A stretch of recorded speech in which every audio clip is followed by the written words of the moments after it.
I'm Tanelia. I'm Wayne. And I'm Jamaro. Welcome to Bermuda.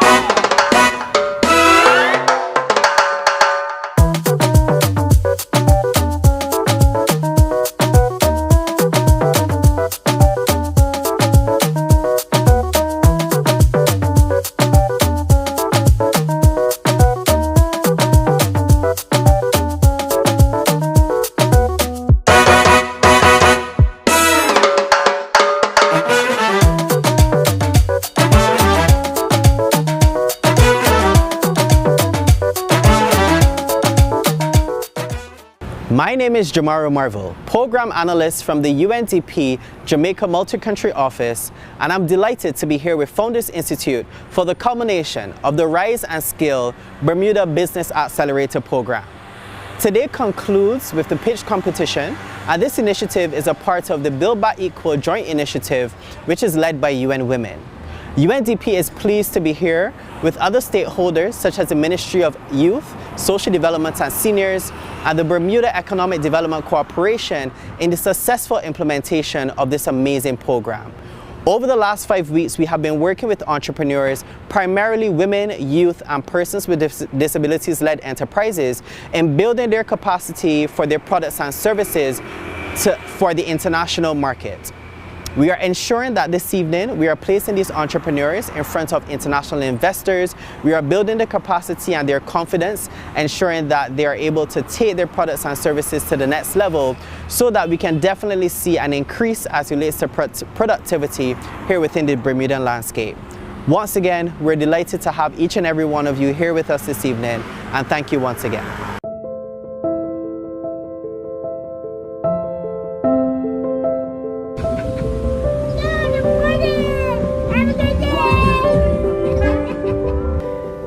When I visit other countries, and I'm a visitor, and they say, "Where are you from?" I say, "Bermuda." And they say, "Oh, the Bermuda Triangle."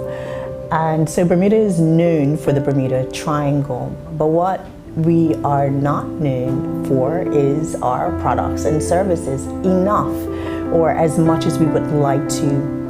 We know that economies run off of people, and having access to other people and the goods and services that other people produce and provide, for any economy, that is a plus and that is a win.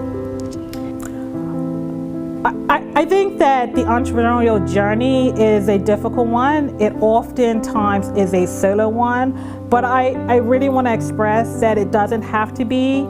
There are people, there are networks, there are organizations that want to support every single entrepreneur through their journey. And it's also important to understand that not every idea will be a success, but failure is only a means to an end, right? It is not a determination of who you are. And so it's important for us to support entrepreneurs in that journey and be exposed to opportunities for inclusion and impact. I want people to receive me just like they receive everybody else. But the truth of the matter is I'm blind. So I will always need that additional support. But if I don't ask for it, I won't get it. And therefore, I end up blocking myself.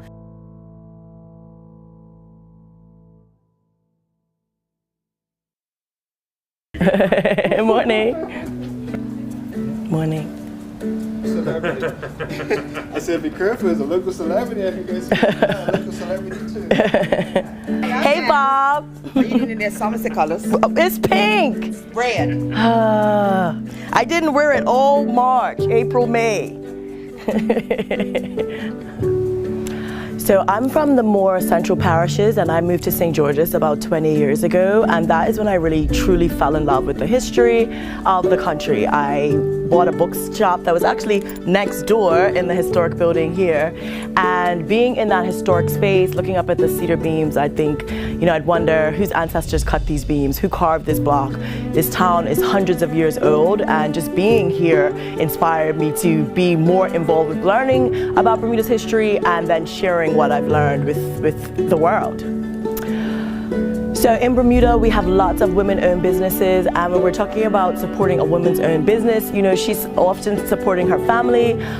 She's heavily involved in her community as well. So for empowering a female entrepreneur, you're empowering a community. Here in St. George's, so many other businesses are women-owned. The people that are heavily involved in running the leadership of the town, doing cultural tours and experiences in the town are women. So for me, I feel like when you're investing in a woman, you're investing in a community. Underrepresented segments are the most powerful ones, and I feel like they are overlooked a lot of the time, and a lot of the talent is hidden, and a lot of the talent doesn't get the platform that it needs. One of the major challenges that I have faced is access to resources, access to international experts, access to capital, and partnering with organizations that are outside of Bermuda who have more of a breadth of knowledge and access to those resources will significantly benefit us in Bermuda, helping us to reach our goals and objectives with our companies. I found in Bermuda, women are doing phenomenal things and have opportunities to do such great things that may not have been thought of as women's roles in the past. And so I really believe that because women have children and they understand about how to take care of children, they understand about how to take care of generations below and above, they are quite often in that sandwich, you know, the sandwich generation, as we say, having children on one side, parents on the other, and they're able to handle it all. And so with compassion and with a heart in lots of different ways. And so I believe that this is the year, the decade of the woman, as we see all over the world, women in leadership. And I believe it's that time for women here in Bermuda. There's no limits. We can do anything. The sky is truly the limit.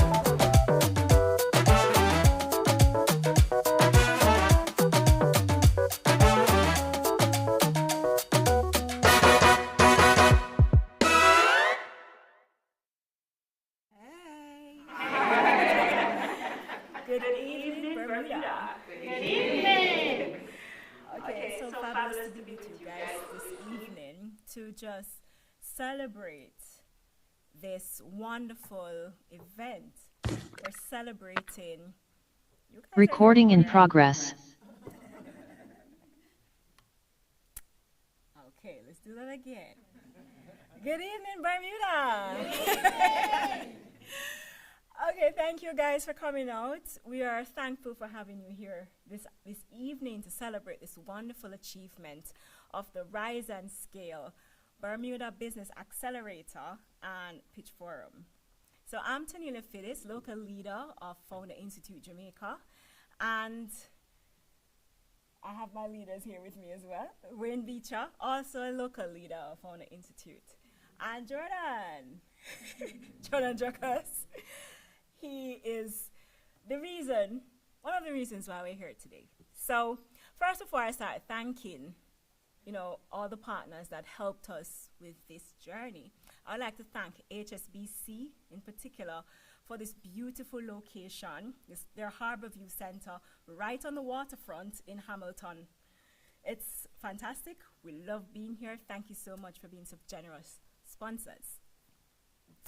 But in case you don't know why we're here, in an effort to accelerate gender equality and women's empowerment in Bermuda, we came together, we as in the government of Bermuda, the Ministry of Youth. Recording in progress. The government of Bermuda and the Ministry of Youth, Social Development and Seniors, the Bermuda Economic Development Corporation, the United Nations Development Program, Jamaica Multi-Country Office, and UN Women, as well as Founder Institute. We all came together under the Building Back Equal program, and that was basically to invite women, youth, and persons living with disabilities to apply, who had businesses in Bermuda, to apply to this program, 21 founders responded and applied to the program. And these are the businesses that we're going to introduce today. Are founders who were taken through a rigorous 5-week program to prepare them to come in front of you today. Let me just reemphasize that. 1 month. So this is a tremendous opportunity for both for the Founders Institute and for the founders themselves. Tonight we're asking, because we have an ask, we're asking that you not only see these businesses as wonderful opportunities for themselves, but that you also engage them in helping them to find support in getting strategic partnerships, in helping to introduce them to mentors, and some of them will need meetings with investors. So we're reaching out to the Bermudian community as well as the international society, because Bermuda is a country that has a strategic location. They have a strong international partnerships, and of course, they also have a strong educated workforce. So you can get access to these things as global leaders, and we're in a global age now. And so this is a great moment for not only Bermuda, but for the world. So we're here to celebrate women entrepreneurship, indeed. We're here also to celebrate these graduates of this fantastic program that you're going to hear later on today, and understand the businesses that they have put out and that they've developed.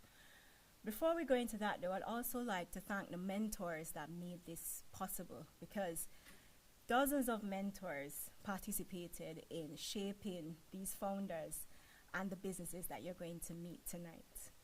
And if it wasn't for your support, and these founders were from all over the world, including some from London, they actually came on the meetings minutes to midnight.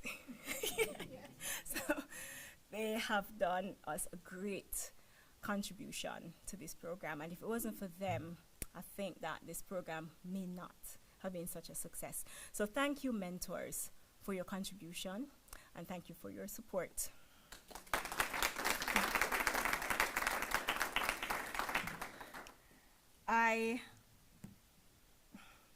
My apologies, I'm having technical troubles now. But I don't want to forget anybody. So the success, I think, of this program is going to be demonstrated by the businesses that you hear from tonight. And so I'm not going to I'm going to let them introduce themselves, and you're going to see what I'm talking about in a few minutes. So without any further ado, I'm going to stop talking so you guys can help me in giving a big round of applause, because tonight is a celebration, and I want you to applaud HSBC for being such fabulous sponsors this venue. The mentors and sponsors who made this program possible, and the businesses, because if it weren't for these businesses, we wouldn't be here tonight, the businesses that you're going to hear from later on today.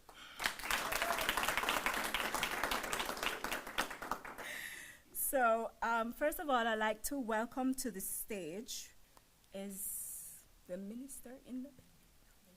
Not yet? Pardon? Yeah. Okay, great. So fantastic.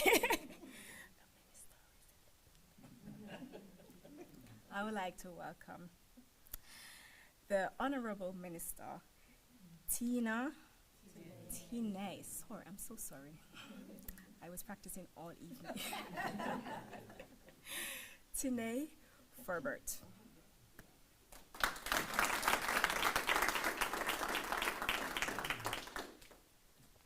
Good evening to everyone. Welcome to the Rise and Scale, and this evening we will surely see why the title is Rise and Scale. As I stand here this evening, I am proud. I'm proud to see that video, and I'm proud to see representation of Bermudians. It has always been a goal of the ministry to be able to provide opportunity for Bermudians to not just have opportunity in Bermuda, but to have opportunity outside of Bermuda. And so I am warmed. My heart is warmed. I am excited. I am excited for every Bermudian in this room who has the opportunity to pitch this evening. If you have nerves, shake them off. You're going to do just fine. And I believe in you, and I know that you will. But it is a pleasure to see so many champion entrepreneurs in the house tonight. And the creativity and determination that you will share this evening is going to pave the way for programs to come.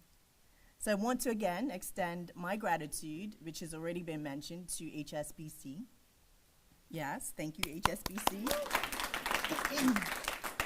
As well as the organizers and the mentors and everyone who contributed to Rise and Scale. Your efforts in this innovation and the opportunity to make it accessible to all. I'm eager to see the positive effects and the businesses out of the Rise and Scale for years to come. This event represents a step forward for the Ministry of Youth, Social Development, and Seniors in its mission to support vulnerable populations, right? So a lot of people ask me, well, why did it fall under the Ministry of Youth, Social Development, and Seniors? Because BDC also did a lot of work, which comes under the Ministry of Economic Development, well, the Department of Economic Development. The idea was to make sure that we provided opportunity to groups that were not looked at as often. And women, we know through funding mechanisms, we know that women receive less funding for their businesses than men. We know that youth is another group that can sometimes be overlooked as well. And we definitely know persons living with disabilities also have difficulty with rising and scaling their businesses. And so this is why it has fallen under the Ministry of Youth, Social Development, and Seniors. But tonight, Bermuda founders will have the opportunity to pitch to esteemed mentors from the Founders Institute. A big thank you to the Founders Institute. There's Jordan. Where are you, Jordan? You disappeared. And Tanelia, thank you. And Wayne, can you raise your, yes. These mentors have provided critical guidance throughout the Rise and Scale Accelerator program, helping founders to refine their business strategies, expand their skills, and develop robust pitch decks. Beyond tonight, the founders will have individual sessions with their mentors and complete development assignments, so you still have homework to do, which will continue to fuel your growth. Each pitch we hear tonight underscores Bermuda's commitment to an inclusive and resilient economy, an economy that aligns with the Sustainable Development Goals and ensures that everyone has an opportunity to succeed. So without further ado, to the entrepreneurs tonight, wave your hand. Yes. Congratulations on reaching this milestone, and your commitment and your vision will be expressed this evening for a stronger and more inclusive Bermuda. And this is an exciting time for entrepreneurship in Bermuda. So we want you to know from the government that we are all so very, very, very proud of you. Thank you.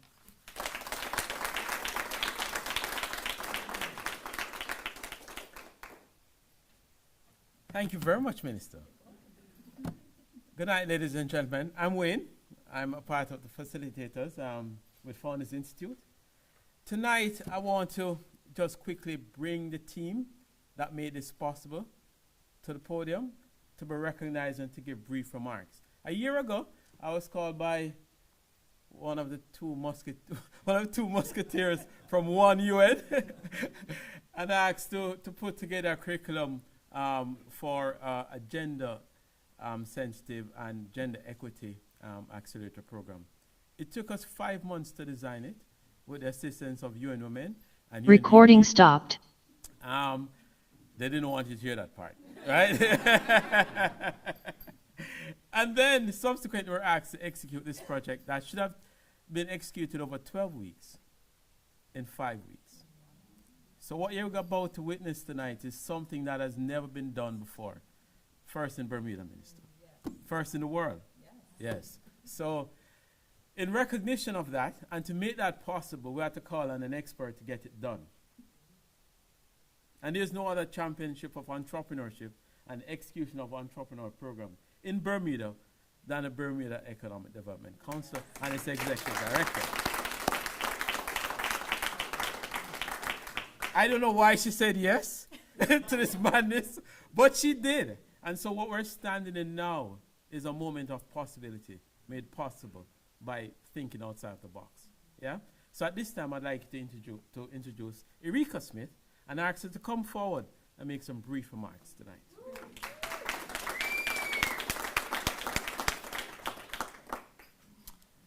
Thank you, Wayne.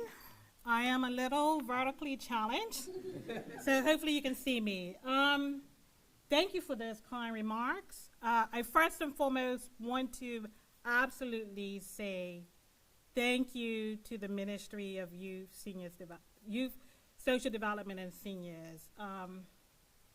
Because, you know, the project started with them. It started with the minister, right? It started with a vision to bring gender equality and women's empowerment to Bermuda. And the ministry, the minister, you know, CLEDA, the PS, they took the wherewithal, they had the wherewithal to say, well, who can we bring around the table to help in this endeavor, right? So honestly, BDC wouldn't be here without them first saying, let's bring some partners to the table. And we were absolutely on board to say, how could we help in whatever way we could. It's an incredible partnership, not just for the entrepreneurs that we have been helping, you know, for the last 2.5 years, but also for us as an organization, right? And I think any time that you can learn and grow and scale yourself is a good thing. So we came with some deficits, we came with some barriers, but I can fundamentally say now, after 2.5 years, I've learned some stuff, right? Because I thought that we were helping every single entrepreneur in this country, but we soon learned that we weren't. And so how could we be better? How could we do better? Because everyone has an opportunity to be the best that they can be and to achieve their dreams. And fundamentally, entrepreneurs worldwide, not just in Bermuda, but worldwide, solve problems. And we have some big problems in this world that need to be solved, not just by governments, not just by private sector, not just by, you know, philanthropic organizations, but by entrepreneurs. And I fundamentally believe, and now this program after 2.5 years has actually confirmed that we have world-class entrepreneurs. World-class entrepreneurs. Who have the ability to rise and scale, given access to support, mentorship, capital, and anything that they need to have in order to do so. So we are committed, we're on a journey, we're on a mission to make that happen. And fundamentally, Bermuda Economic Development Corporation and our partners will do whatever we can to make that happen. I also want to say, we knew that we had some brilliant women entrepreneurs. We've always seen that. No one could tell us any different. We've seen it every single day. But what we didn't understand was some of the barriers that these women entrepreneurs had in order to be as successful as they needed to be. Access to care for their children, the ability to feel confident to say, you know what, I'm going to step out and do this full time. How can we remove those barriers?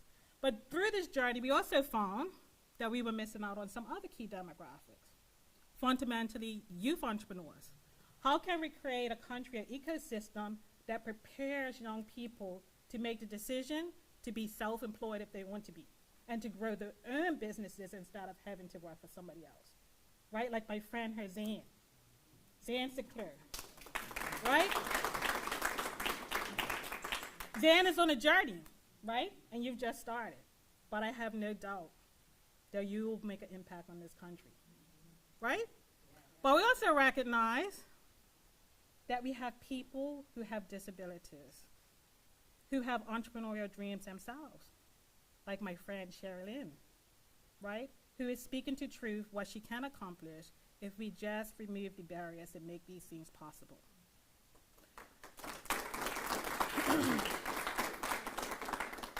And BDC, with help and assistance from our partners at the Ministry of Youth, Social Development and Seniors, United Nations, UN Women, UNDP, Faunus Institute, we are committed to making that happen. And there are going to be some things that happen that you guys will see in the future. So I'm going to bring it to a close here because it's not about me, right? It's really about the entrepreneurs who have gone through this journey. I don't know how they did it in 5 weeks. Like, honestly, you know, when UN Women and UNDP said, oh, we're going to do this in 5 weeks, I said, what? Right? But, you know, these entrepreneurs have stuck with it. Incredible, right? On in the evening times, 8 o'clock, 9 o'clock at night, right? Running through the pitches, getting access to mentors. Meanwhile, children in the background, you know, husbands are sleeping, trying to figure out how to make meals. I don't know how they did it, right? Because I can't even handle myself. So literally, you know, as we go through this process, we see these incredible pitches. Understand that these guys have come a long way in a short period of time. They all have fantastic business ideas. I think they all have the ability to scale and be impactful. And whatever decision you make after this is up to you, but know that you are seen and you are appreciated. So thank you, guys.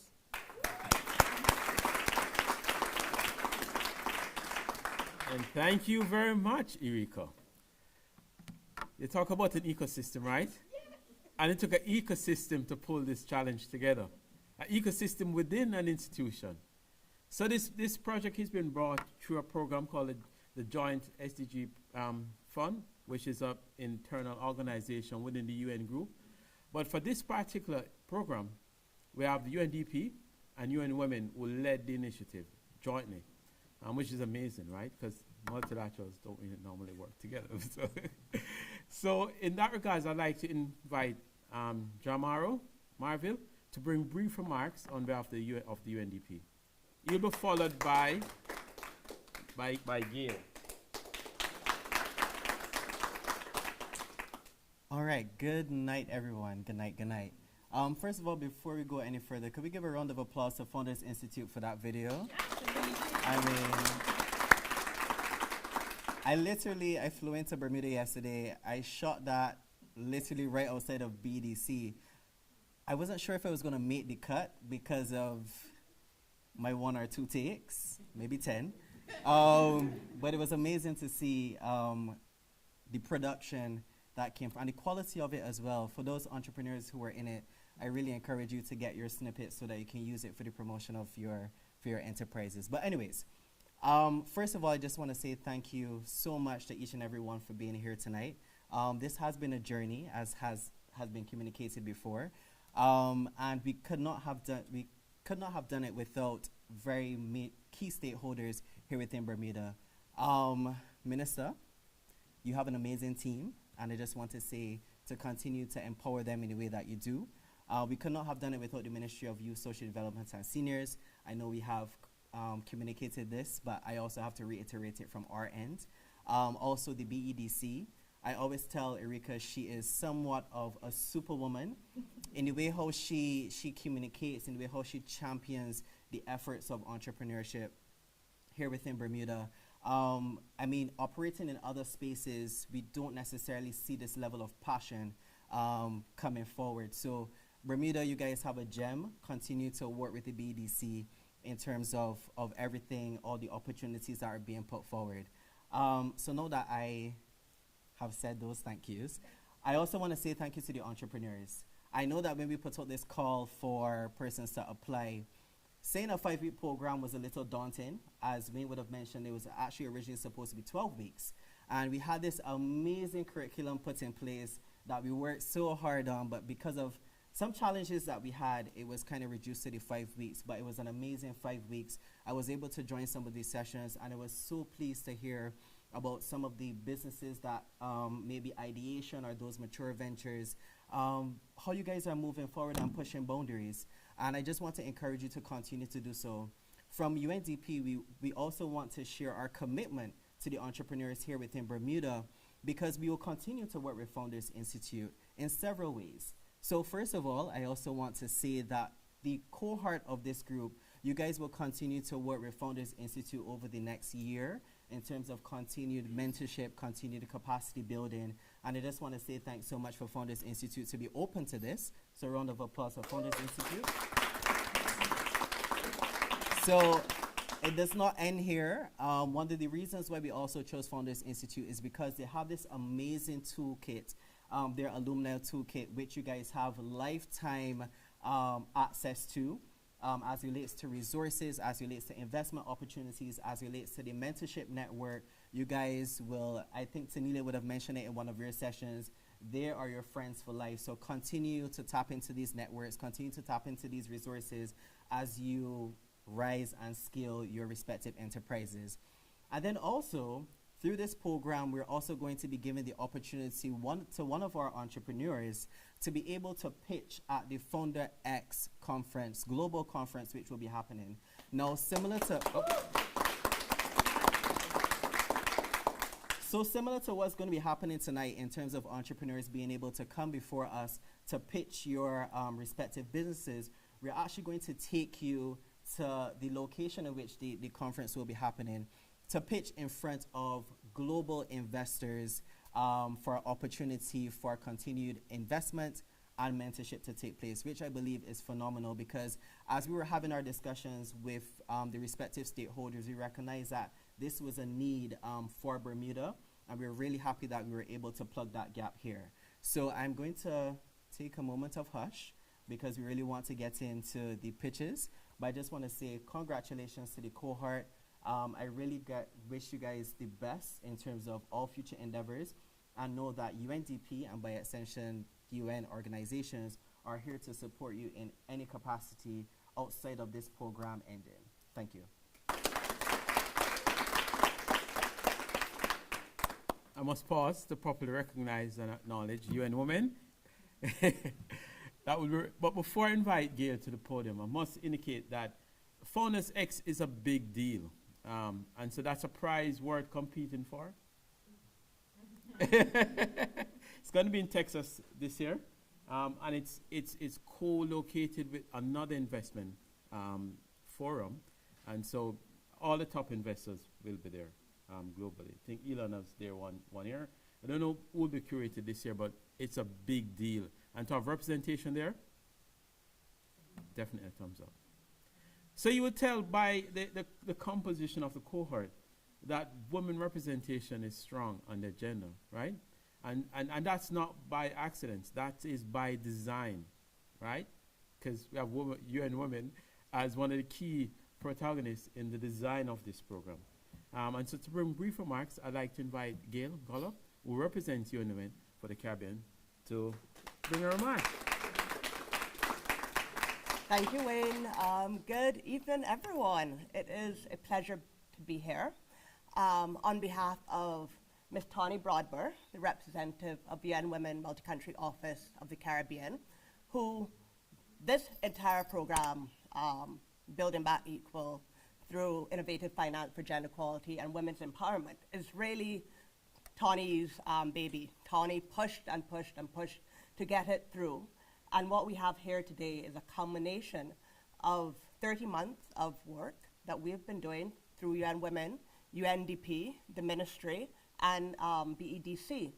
And so it's really a pleasure to be here, to be working again with the entrepreneurs in Bermuda, to see what you're doing. For us, it's just to see you here after 30 months, after many of you, Zane, Joyce, we have seen you throughout, and so it's good to watch you now rise and scale. And it's a pleasure for us. And I just want to reiterate what Jamaro said, that Bermuda is special, and you all have a champion in the Minister Ferbert, in a champion in the Ministry of Youth, Social Development and Seniors, and a champion in BEDC. And don't ever underestimate that, and please call on them. They will get you where you want to go. They will facilitate what you need. And we at the UN agencies, it's just, we do our part. We try to do our part, but we're just a little step in your journey. and to see you in just this short time, 30 months, 5 weeks, get here to be on this stage, and whoever goes on to the Founders Conference, you know, to just see that makes us know that we're doing something right. So it's a pleasure. Good night. Good luck to all of you, and let's start. Back over to you, Wayne. Thank you. Thank you very much, Gail. And now we have a special treat for you. We're going to hold in suspension for the pitches for a little longer, right? We have a special treat. We tried to get one keynote speaker, but we ended up with 3. That's how special you guys are. So just to give you a taste of the kind of conversation we had during the Accelerator program, we invited 3 special ladies to present their journeys to us in a panel discussion that will be hosted by Tanelia. Tanelia, I'm handing over to you now, Ms. Moderator.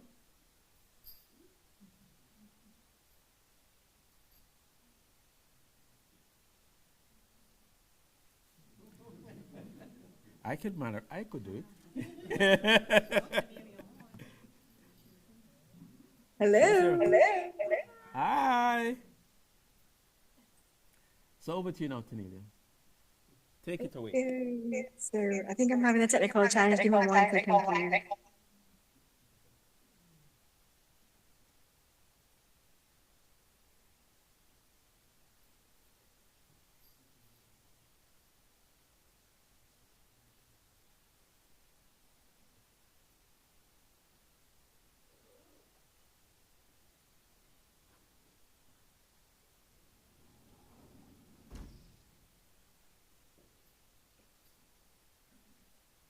Hello again. Welcome. Okay, it's always so strange when we have to do these hybrid events. Technical difficulties and challenges are definitely going to happen. Yes, for sure. But we'd like to invite 3 special women tonight. We have Laura Acosta, founder of Literally Academy, one of the top female creators on LinkedIn. And we have Regina Gwen, co-founder of Black Women Talk Tech, and Forbes BLK member and VC in residence at Pipeline Angels. So welcome, Regina. Thank you. Sorry. And Esosa Ihodaro, please. I hope I'm not.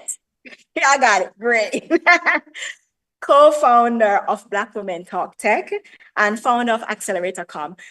Ladies, thank you very much for coming out tonight. It's a pleasure having you.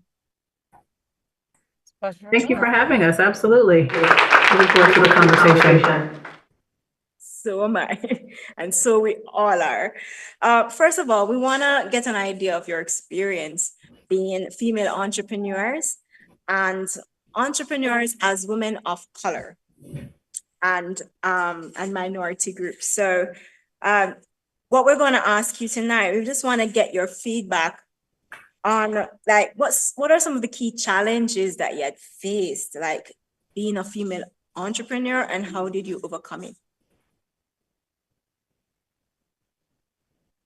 I mean, like, anybody can answer this question, so feel free to go ahead.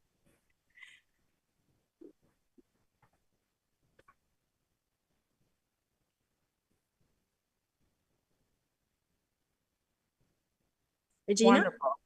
So I'm happy to start since we're all entrepreneurs here. So being a female entrepreneur is definitely something that we constantly think about in Black Women Talk Tech, because we live in the intersection between being a person of color and being a female founder, especially in technology where there are so few well-funded companies from VC.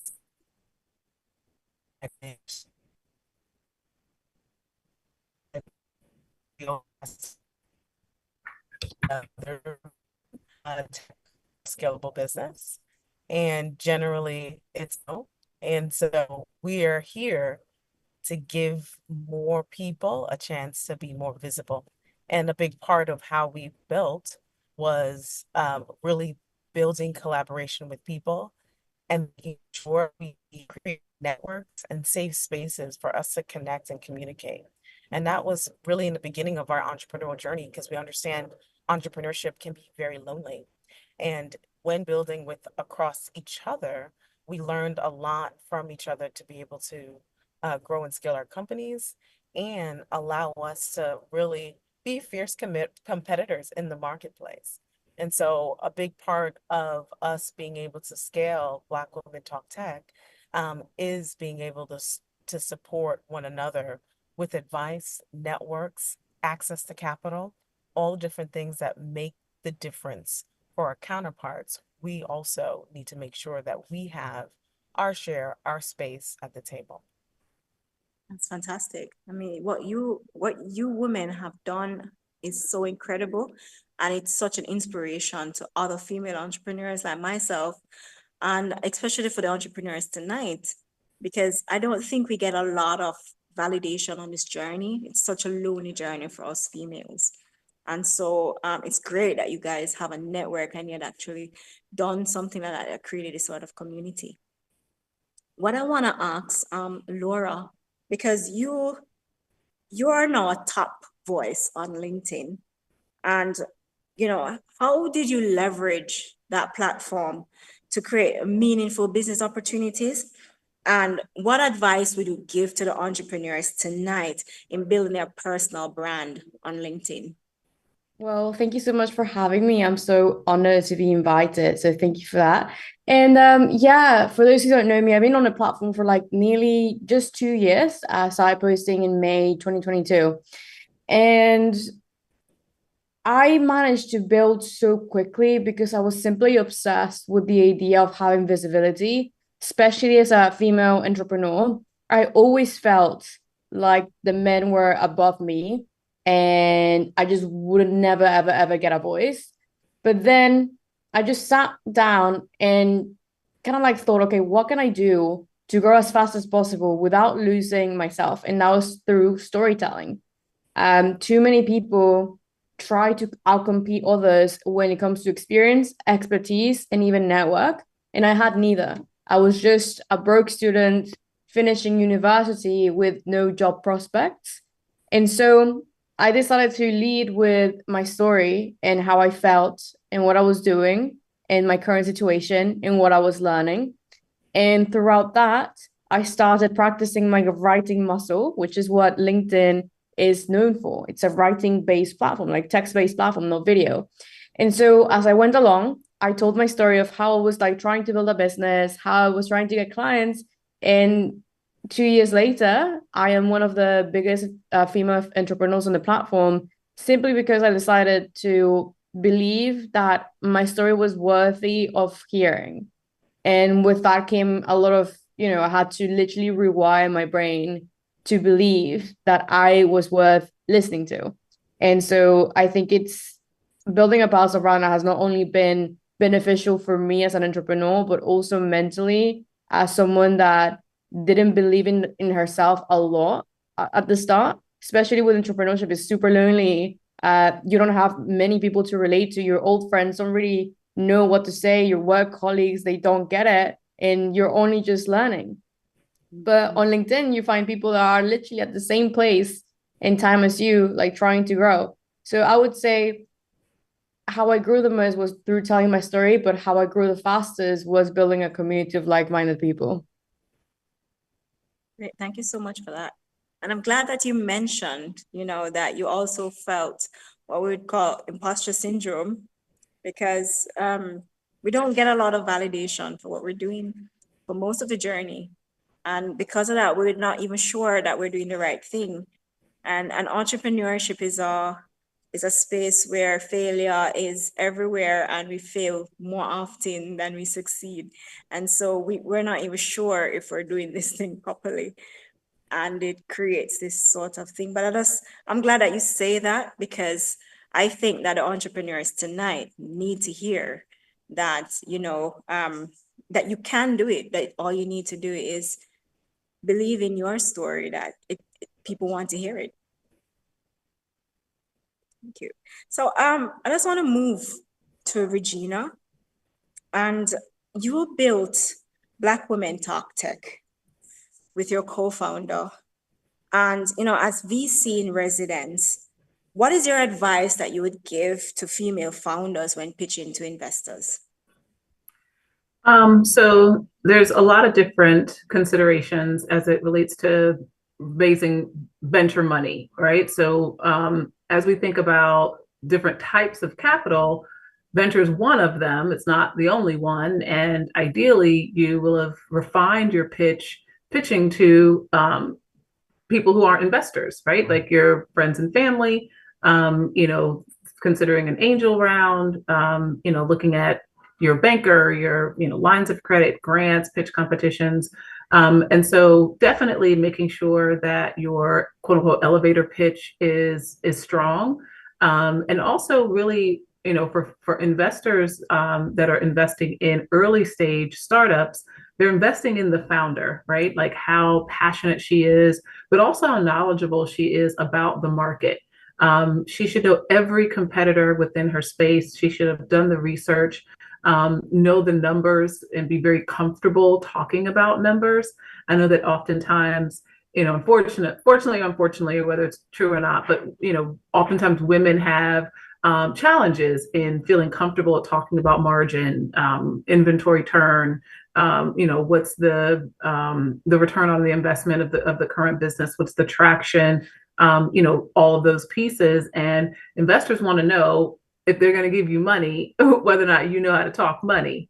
So definitely making sure that those are some considerations when you're pitching anyone, whether it's a venture, a venture manager or a banker, anyone who can in fact, give you funds. You should have those. You should have that information ready, like the back of your hand. That's great. I'm glad that you said that because I think storytelling is important for us. And I think I'm going to move to Esosa because I want to just drive this home. When Laura spoke about storytelling, spoke about community. You now, Regina, you're talking about knowing what you are talking about, so that when you're talking to investors, you know exactly what you're talking about, so you can be confident in that. So like, what strategies could you recommend for building a community that amplifies underrepresented voices in tech? I think the biggest thing around really representing underrepresented voices, the biggest piece I think that matters the most is being able to give a very clear mission and vision so that people understand why you're here and it's well defined. And so because Black Women Talk Tech's mission is to support Black women tech and scalable founders to find and offer those resources, education, and partnerships, it's clear who our stakeholders are. Then it's also important to foster inclusive spaces. So we do that through Roadmap to Billions and different tempo events to help support entrepreneurs grow and scale and build that network. We also make sure that it's important for us to have leverage partnerships with organizations across mission-driven and shared values with us. And that's important for us to make sure those things happen.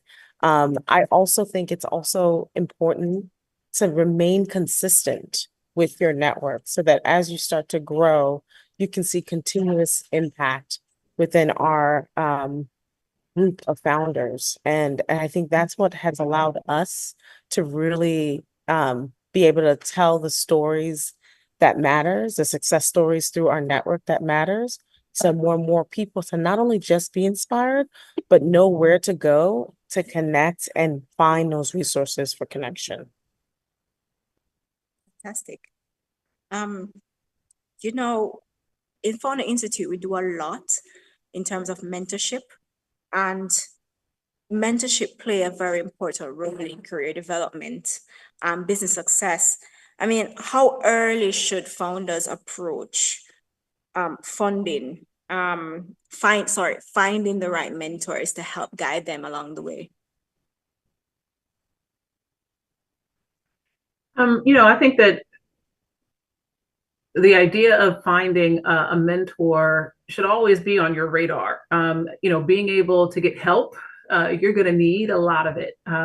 This entrepreneur journey is hard. Trying to figure it out on your own, building a product that does not exist. You're going to need a thought partner, an accountability partner, a strategic partner that can help you through that journey. So, if you can happen upon like your first advisor, great. But as you're out in the market, you're connecting with people, you're talking, you're networking with, within multiple groups. I strongly advise having a very diverse advisory team with people who don't look like you, with a gender that's not yours, just so that you really have diversity of thought that can allow you to also leverage networks that you're naturally inclined to. So being able to start thinking about those types of people that you want on your team should happen, as soon as humanly possible, because it's going to take time in order to find the right fit. As when you actually recognize like what good looks like. So having those feelers in the market early is important. Fantastic. And that's why we emphasize mentorship in the Founder Institute program, because this is what helps them to see other perspectives so they can come out of themselves and see other possibilities for their business. So I'm glad that you mentioned that diversity, having that diverse team. Laura, I want to come back to you just a second, because you did something tremendous on LinkedIn, and we live in a social media world. And I know I just had a conversation with one of our founders, and she was like, I'm not into the whole social media thing. I'm not quite good at it. What can you say to explain how you balance the creativity in your storytelling with your business strategy and your approach in content creation? And how can you help founders to find that balance? I think social media creation has become an entirely different job, and that's why it is very scary for founders that you already have a full-time business. Content creation literally takes, for me, even if it's like my entire job, it's still 5 hours of my day for my personal brand. And the only way I can emphasize the need for someone to build a personal brand, anyone, is that personal branding is reputation at scale. And LinkedIn specifically, to me, it is a networking event that never stops. So if you're posting every single day, you get the chance to be discovered 24/7. And to me, that is worth so much, because there was a time where people are there. Today, people are paying for ads, they're paying for billboards, they're paying to go to events. People are even paying to be invited to speak on stages, right? I am here right now because you guys found me on LinkedIn. 2 years ago, I wouldn't have had that opportunity, right? So things like that happen for a reason, and it's because you make yourself visible. For women specifically, we've always had a problem with being visible and like being on top. Right now, for the first time ever, especially for in the entrepreneurial world, I feel like we have the main advantage to actually be like, hey, maybe I don't get a seat at your table. I'm gonna make my table, and I'm gonna do whatever I want, and I'm gonna present myself however I want, and I'm gonna showcase myself, and people are gonna come to me because they like it. And that's exactly what I did. I stopped trying to conform. So for example, I was trying to build my personal brand on Instagram and trying to build my personal brand on TikTok. That wasn't aligning with me because it wasn't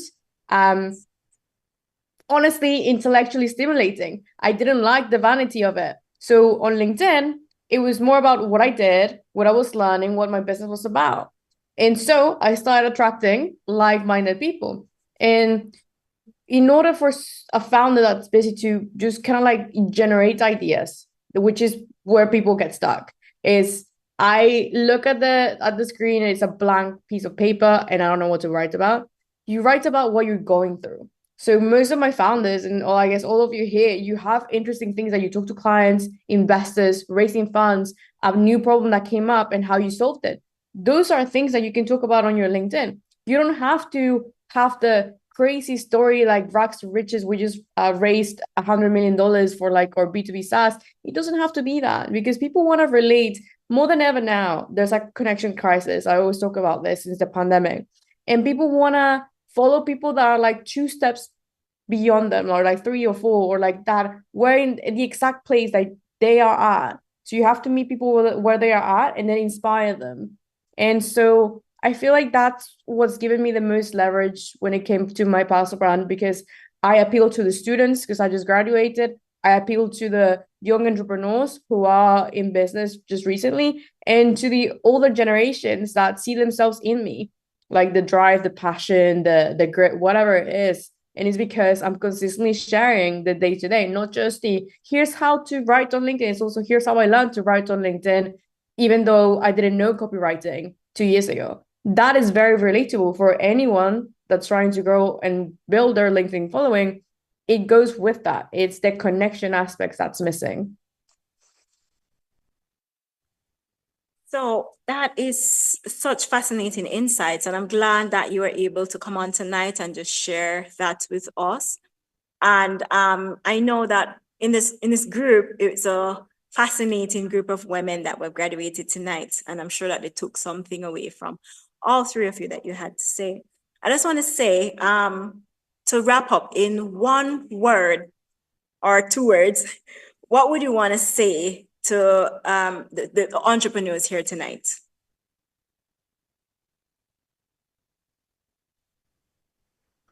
Two words: fail fast. So always wanting to test new products, test new strategies, test new approaches, but do it quickly, and also fail cheaply. You don't want to necessarily spend a lot of money on these tests because you want to reserve the dollars for when you've identified what the actual product market and even channel fit is. And then you can pour gas on it. So definitely fail fast, fail cheap. Thank you very much, ladies. So we're very thankful for having you here tonight. Thank you so much for your insight and for your time and for coming out to talk to these women. We really appreciate it. Thank you for having me. Thank you. Thank you so much. Thank you. Bye. Bye.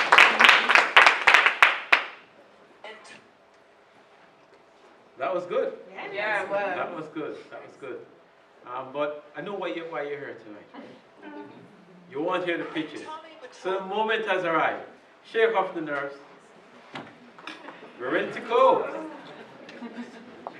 So most of the work done in the 5 weeks was about building a credible pitch deck. We have a rating system. So every week, the founders have to pitch. We rate from 1 to 2. 1 not so bad, not so good. 2 not so bad. There are no middle ground, so there's no 3. And then there's 4, it's really getting there. And 5, we're ready to invest. It's that good, right? And so, most of the persons there, I mean, there are a few of them that start with no business ideas, much as a pitch deck, right? And so we've got them to the point where they are now to all 4s and above. Yeah, all 4s and above. So we're going to take the pitches in the following order. We're going to take the first 3. So we know you have to go, but only 3 minutes, and you get for each pitch, and so you'll get at least 3 pitches in 9 minutes. So the first person pitching tonight is Antonia.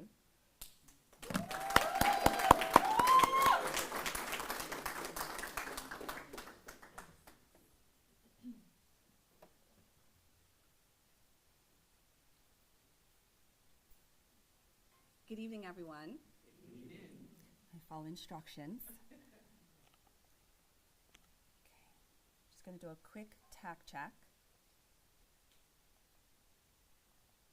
Okay, thank you. Good evening. My name is Antonia Holder. I am the founder of Kids Digital Wellness and the inventor of the Didgeroo case. In 2020, at the height of the pandemic, when we were all catapulted into the online learning environment and working from home, I began to notice my own daughter's posture when she was on the device. I didn't realize what the long-term implications would be, but I knew that it was not good for her. So I began to do my own research, and what I found was that kids were spending up to 6 hours a day on digital media. That has increased to 9 hours a day in 2024.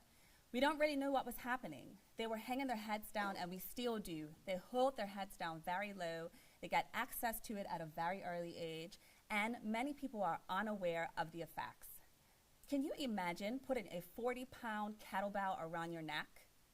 That is the pound of pressure that we put on our necks and shoulders when we are in the texting and scrolling position. So what's going to happen if we continue with this trend? TechNack, it's a global phenomenon sweeping the globe right now. Basically, the stress and pressure that you feel on your neck, back, and shoulders is called TechNack. We have it, and our kids are getting it at a much earlier age. One chiropractor was even found saying that he was seeing 20-year-olds that had the spinal health of 40-year-olds and that it was an epidemic. And so I'd like to introduce to you my patented, first of its kind, height adjustable tablet case for kids, specifically designed to mitigate TechNack. We're currently in 4 local stores in Bermuda, in 1 local school, and have had hundreds of sales online. As of today, at the end of this month, we will be reaching another milestone and launching in our first school in the U.S. Thank you. The kids' tablet market value is currently $14 billion. North America, it is valued at $940 million, and where Didgeroo will target, it's valued at $523 million. Didgeroo is the only ergonomic, non-toxic, portable, durable, height-adjustable tablet case for kids. Our target market includes parents, but also other caregivers, educators, and physiotherapists. Our current channels of distribution include direct-to-consumer, retail, and online Amazon.com. As we continue to grow, some of our next milestones will be securing placement in big box retailers like Target, Walmart, and Best Buy, additional schools in the US and eventually the world, and physiotherapist associations across America. Our COGS are currently $18 per unit. Our retail rate is $69, and that is a 69% profit margin. I am currently seeking $450,000 in exchange for 20% equity in the business. This will help us to grow and scale into North America. With your partnership, we can do things like launch a nationwide marketing campaign, continue research and development on expansion products, including a product for adults, and PO financing for when we land that target deal. As the founder and CEO, I'm on a mission to help preserve kids' spine health everywhere. We have a lean team at the moment with a chief operating officer, a manufacturing design firm, publicists, and 2 advisors. We are also a social enterprise. I would welcome you all to follow us on Kids Digital Wellness and be champions of this mission to preserve kids' spine health globally. Thank you.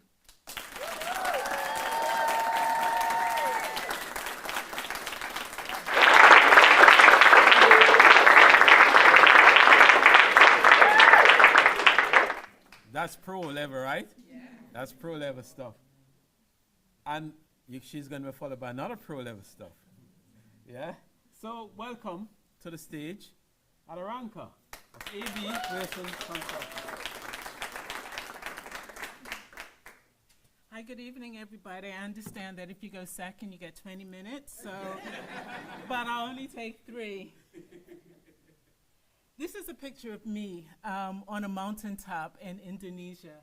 At this particular point, I was making a decision about the rest of my life. What did I want to do? I made the decision to start my company, A.B. Wilson Consulting. I have more than 30 years of communications experience. I've worked for the government of Bermuda. I had my own company several years ago, and I've also worked for the private sector. I do change management. I'm a certified project manager, and what I provide to the market is our workshops on change management.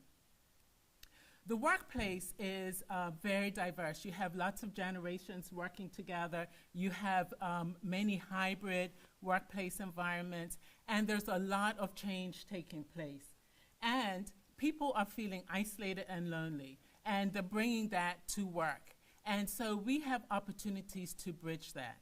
We're also finding that absenteeism associated with loneliness and associated with the massive change is equivalent to lost productivity of $154 billion a year.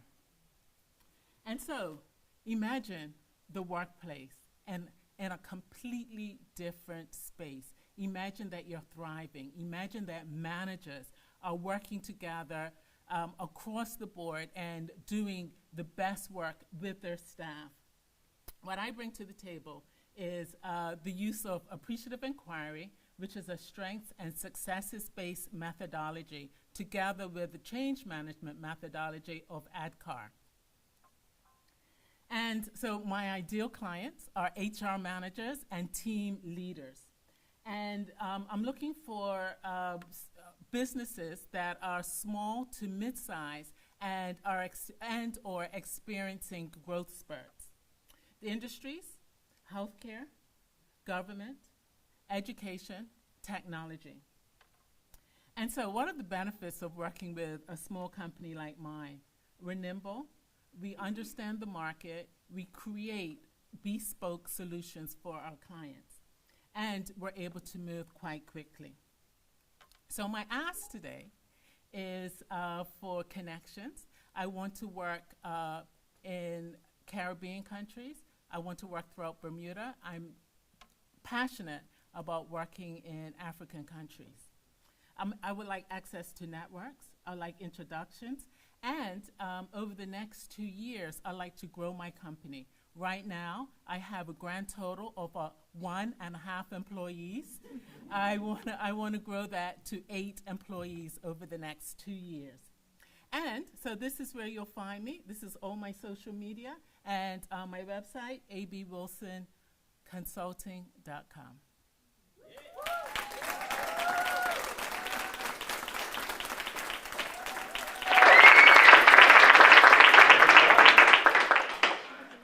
So we're working on a deal for regional expansion, right? Don't tell anybody. Our next presenter is Mariano. Is to innovate in the health sector, right? So please welcome her.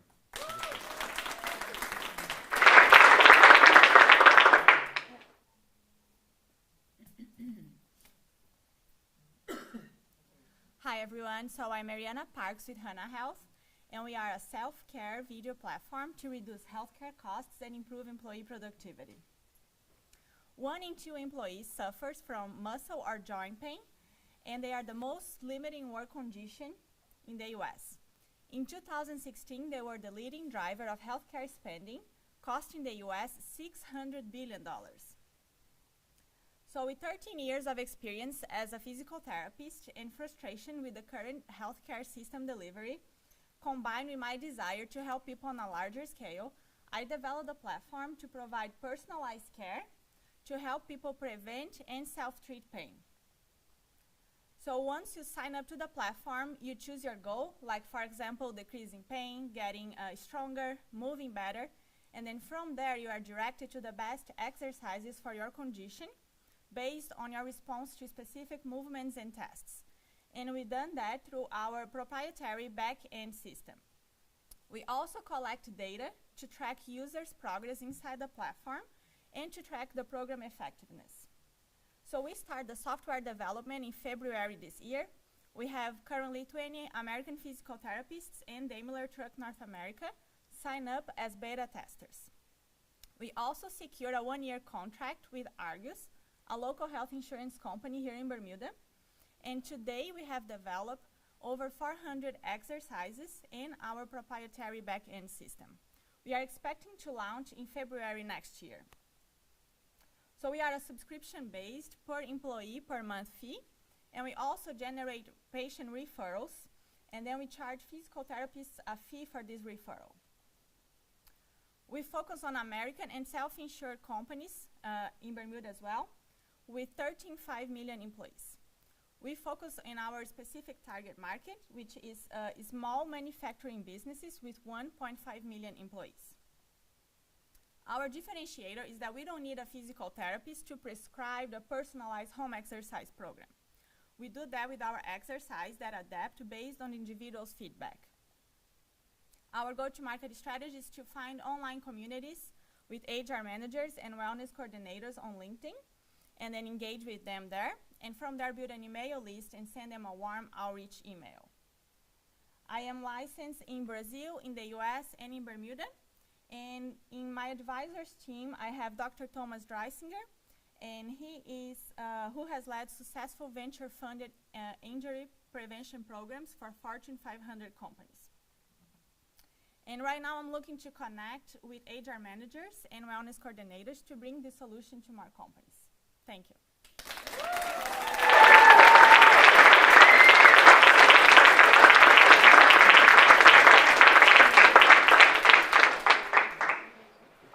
Well done. And so now we have the youngest member of the cohort and the only thorn. But he's the fastest as well. You went from 0 to a concept to a pitch deck in 5 weeks.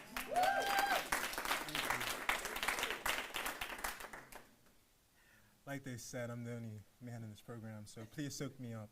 Soak me in while I'm up here.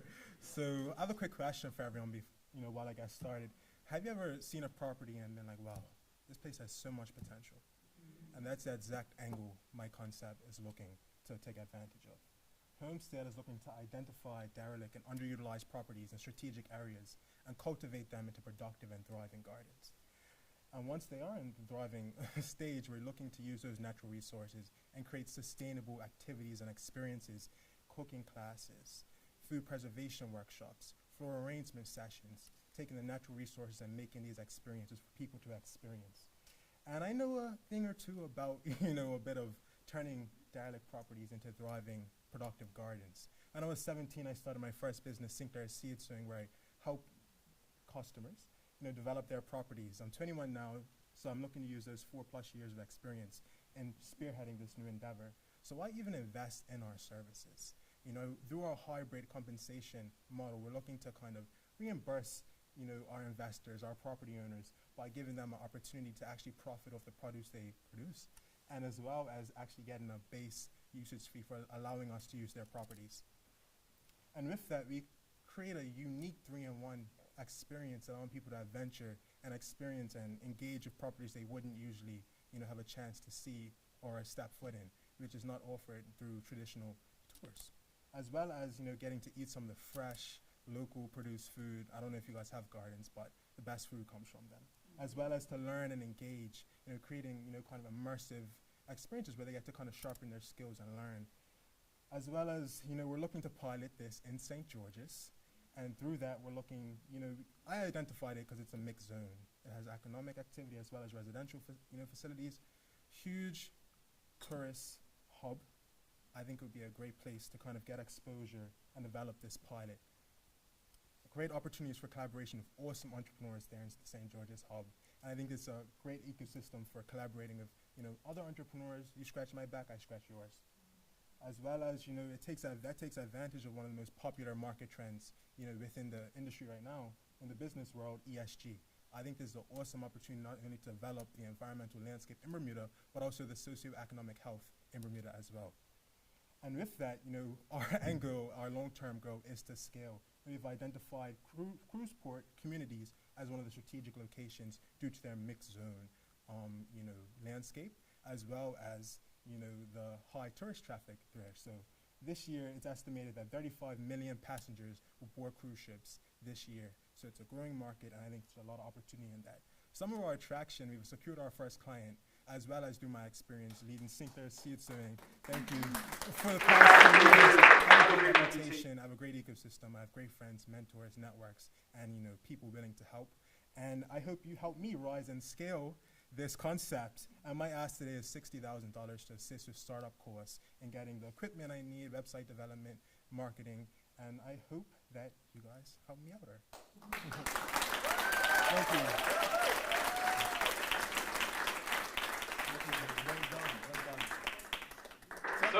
And you got a customer in 5 weeks. Zane, the man. We have seen a lot of transformation in this program. He's one of them. And the next speaker is also a transformational individual, right? These things take a lot of nerves and to share ideas to the world. But I'm going to introduce it to a lady who is revolutionizing the educational space, educational tech and methodology. Welcome to the stage, Kelly.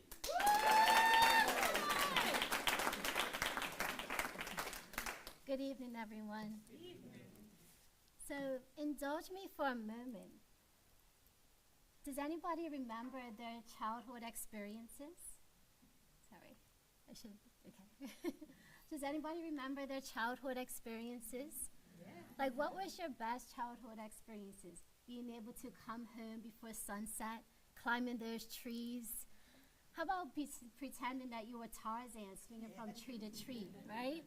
I feel like this is the age bracket here. So, what about beachcombing? Like, those were some of our best experiences, right? So, but what was really happening to us? We were learning life skills that was natural, that has suited us well for our future as adults, right?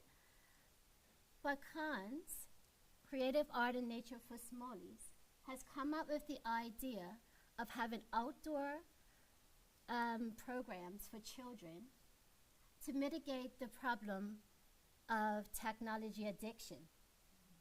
So we think that this was exacerbated by COVID and is increased mental health and has also increased isolation. These outdoor experiences are to be able to bring people together, to reduce stress by 40%, and also attention for children to increase it by 20%. As well, when we bring these families together, these relationships are growing and becoming a lot stronger. Sorry, I have to remember to do this. So our Khan's approach, explore, connect, and create, patent pending. We have brought these combinations together as a powerful way to be able to get a greater outcome through through being able to speak to the problem of what has become the norm of technology. We have now created programs that will be able to reach everybody, not only children. So our structure is that we're doing fun, engaging outdoor programs for everyone, and that we gain our revenue through subscriptions, memberships, and individual bookings. And our market size is about 20,000. We would like to be able to get a small amount of that for about 1,000 people. Right now, we're serving about a third of that.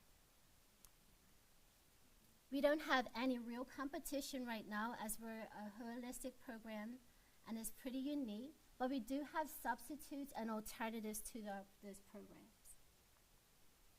So, through our social media, we have reached 300 people, and about 50% of that are returning customers. So, a slow start in 2020 with nobody wanting to have anything to do with it at all has grown very slowly, but as you can see, our aim and our goal is to reach 1,000 children in the next year. We think this is attainable by getting the word out there, and like I said, we're already doing about a third of that now. So my team and I my husband, my managing partner, 2 advisors, and a marketing director all agree that it's now time to pivot, and we're asking that you will help us to scale into finding funding for our program in a prime location in nature, and to be able to renovate it so we have a spot to be able to continue our services. You can find me on these platforms to let Khan's experiences be your best teacher.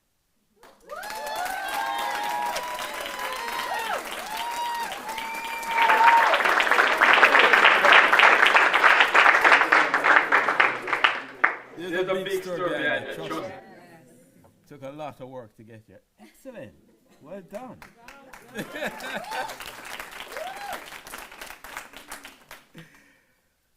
Our next presenter is Donnie. She's creating a tech platform to champion female-led technology from Bermuda.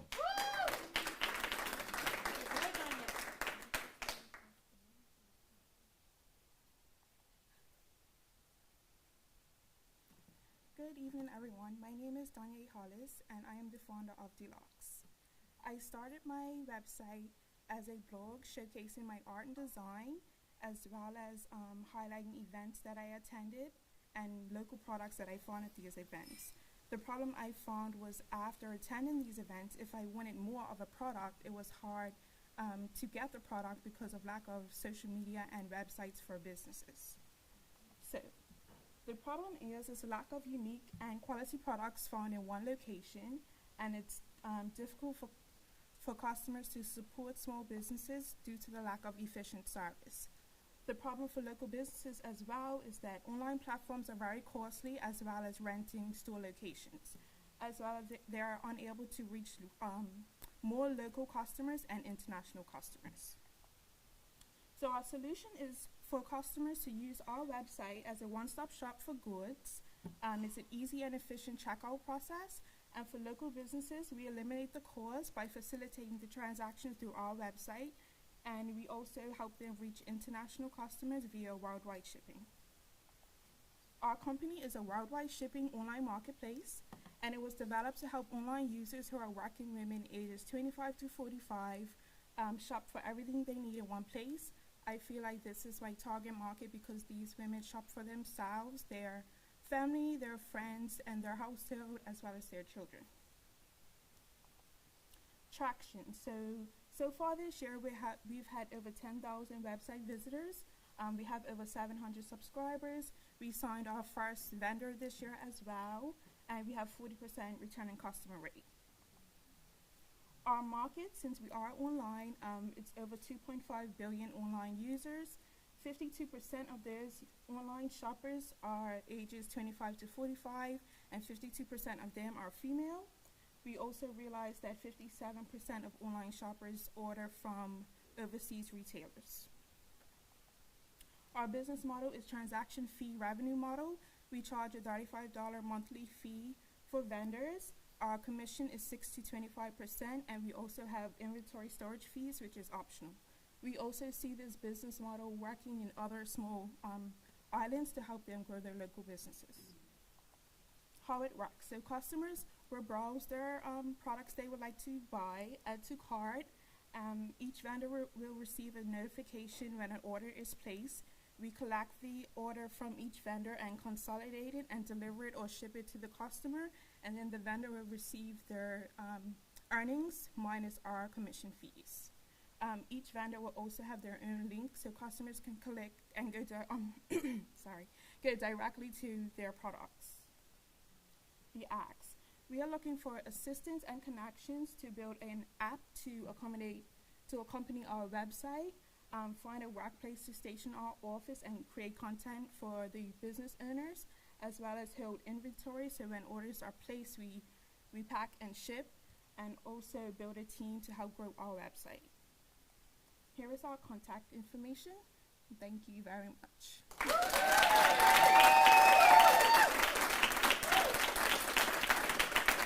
Excellent. Great job, Donnie. You know, it took Amazon like 20 years to make a profit, right? Yep. And you're already there. Phenomenal.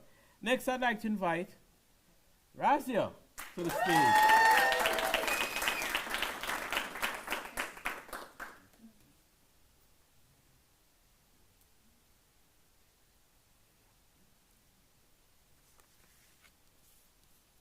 Good evening, everyone. Do you guys like what I'm wearing today? This is created by RD. So RD is a clothing brand inspired by Bermuda's beauty. We design in Bermuda, and our products are made by skilled artisans in Pakistan. Our artisans are treated with respect and dignity, and we pay our artisans sustainable wages. These are a few of our products: our dresses, our activewears, our sun-protected shirts. We started when we saw a gap in the market. Bermudians and tourists were looking for Bermuda-inspired products, but they had to choose between quality and affordability. We are bringing good quality to our home, Bermuda. Our market opportunity is Bermuda's tourists. We have 800,000 tourists annually in Bermuda, and we have potential for them coming online and buying through our website. And we collaborate with the retailers in Bermuda. These are a few of our present customers in Bermuda. Our key figures: we have 60% profit margins. We are working with 5 customers, and we are in terms talking with 3 more customers. Till now, we were working with customers and designing for them. Now, we are launching our own collection. We have collaborated with Bermuda's Audubon Society, and we plan to give them a share of revenue. This is our way to give back to the community.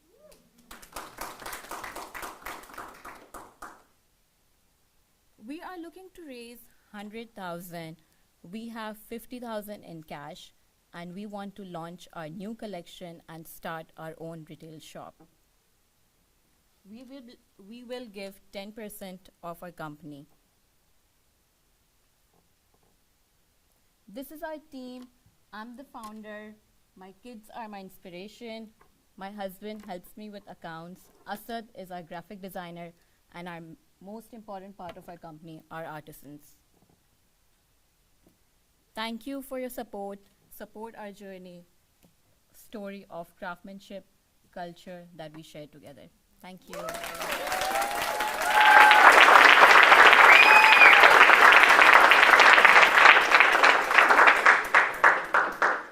That is excellent, right? Social entrepreneurship, e-commerce, all bundled in one. And she's launching a brand. Excellent stuff. Well done. And same, we're keeping a theme in fashion. So, our next presenter is Courtney.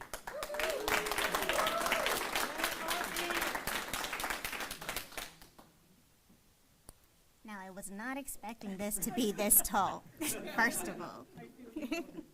But good evening, everyone. My name is Courtney Clay, founder of Courtney Clay Studio.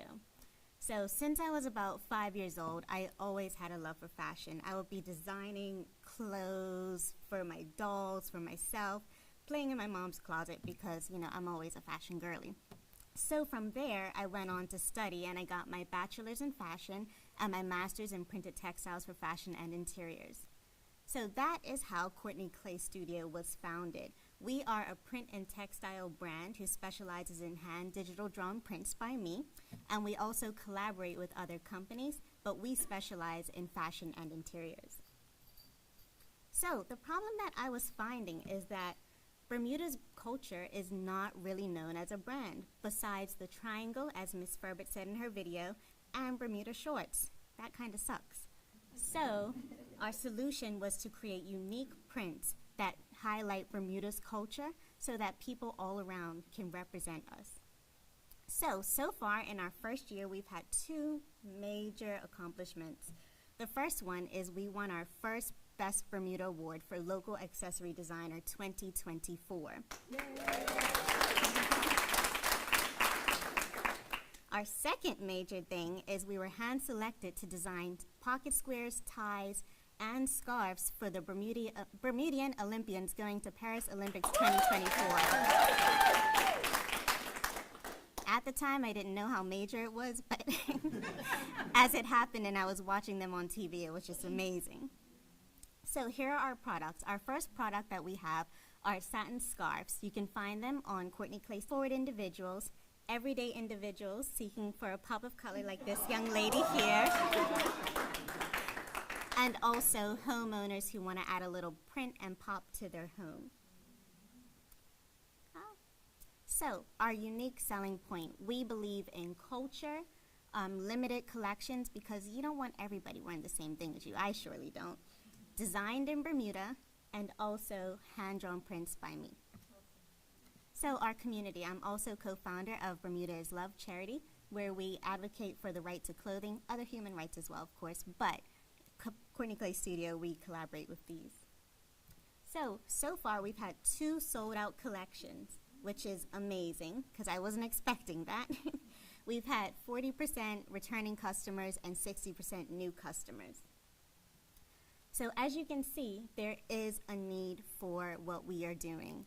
The fall of fast fashion is declining so quickly, and the need for custom and sustainable pieces is increasing. Here is our product expansion plan and our roadmap. We want to build a product suite, be in pop-up shops, local retailers, also duty-free shops, eventually the big boys like Selfridges and Harrods, and then of course Fashion Week, because why not? So my ask today is for mentorship, access to resources, and connections for people who are in the fashion industry. You can find us on CourtneyClayStudio.com or on Instagram at Courtney Clay Studio. Thank you for your time.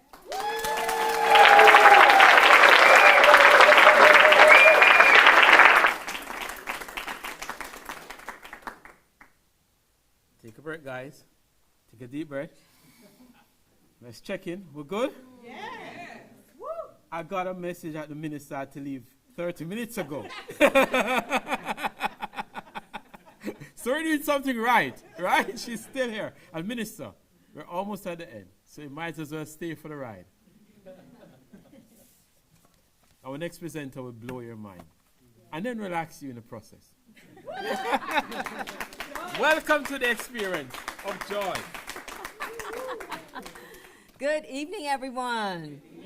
I am excited to be here this evening. I am Joyce Chesley Hayward. My company is Fusion 4 Business, and I am excited to tell you about how you can woosah in Bermuda. I have started as helping people from a young age. As a ballerina, I helped other little girls with their toe shoes. When I was in high school, I helped with the debits and credits because I got it and nobody else did. And when I got to college, I realized I wanted to be an accountant for some crazy reason, and I wanted to help people to be profitable. I now have a business, Fusion for Business, where I help people with their profit freedom, the name of my book. And one of the other things I have done is became an ordained minister. And I am flipping this the wrong way. And so with all the hats that I wear, I have found that really helping people is the thing that I do. And with that, over 40 years, believe it or not, of being a CPA, I have found that busy business owners are stressed out, tired, and just need to woosah in, of course, Bermuda.